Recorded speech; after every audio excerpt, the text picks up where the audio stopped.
What will happen in the World Soul Saga? One of my big interests in the last few years has been Dark Souls/Elden Ring lore speculation, but that interest started long ago, in World of Warcraft in fact.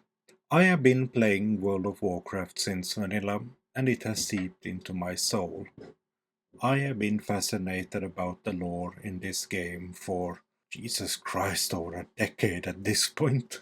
And with the release of War Within expansion looming in the near future, and with it bringing the World Soul Saga, I wanna do a prediction of what will happen in the three expansions.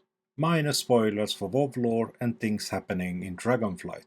You have been warned. Let's start with the War Within. Here is my prediction. We will lose. The Harbinger will win.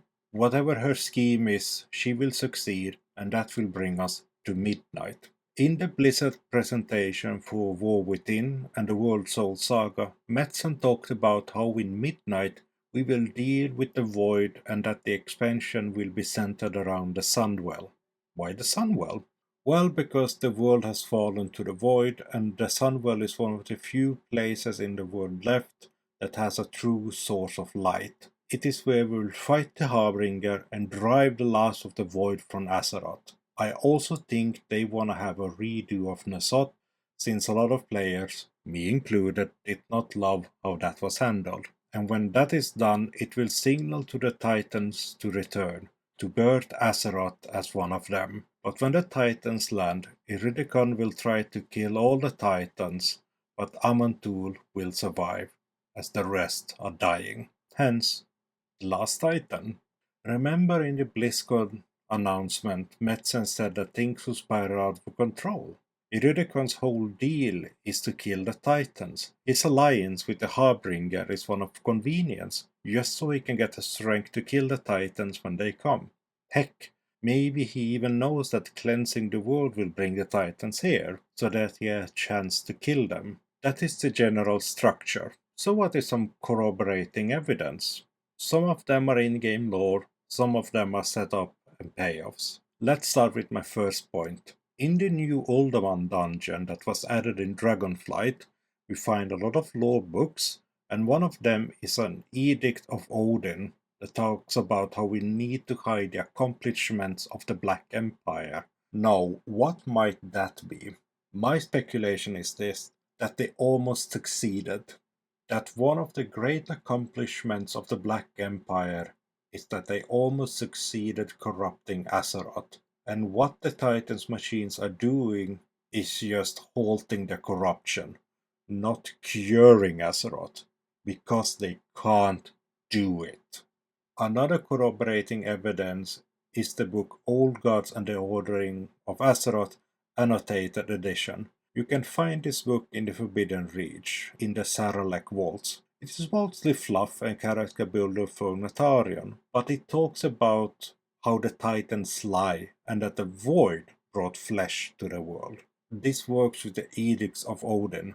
A lot of things that have happened on Azeroth didn't come from the Titans, yet they are brought up as creators and God, but they never made life, nor do they care for it. Let's talk about Amantul.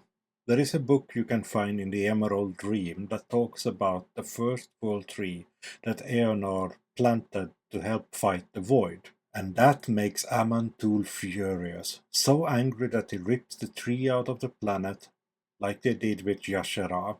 He said that life that is not controlled is bad. It seems that life is not something that he loves. He can tolerate it when he can control it. So why is he so happy to see us in the Antorus raid? Simple. We are there to save him, and to him, we are just a confirmation that his plan is still working, that the one true timeline is still going. What is the true timeline? Well, I think it is this. It is a timeline where the Titans win, and it is one in a million shot, because the Titans could not cleanse Azeroth. With all their great strengths and machines, all they could do was stabilize Azeroth. Maybe they could find another solution with time, but then Sargeras showed up and killed them, And I think Amantul has seen all of this.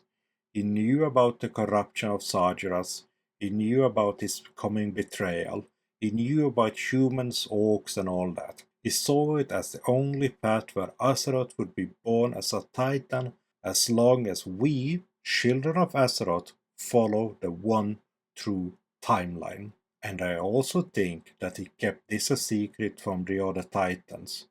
He knew about Sagira's betrayal, but didn't tell them. Heck, maybe the other titans thought they were curing Azeroth, but in truth, they could only stabilize her, and he didn't tell them. The last thing we need to talk about is the dawn of the Infinite Dungeon, where we break from the true timeline at the end. I think that it will have damning consequences for the Titans that will lead to their demise. All except for Amantul, and he won't be happy about that. Amantul will be the last raid boss for the last Titan expansion. Thanks for listening.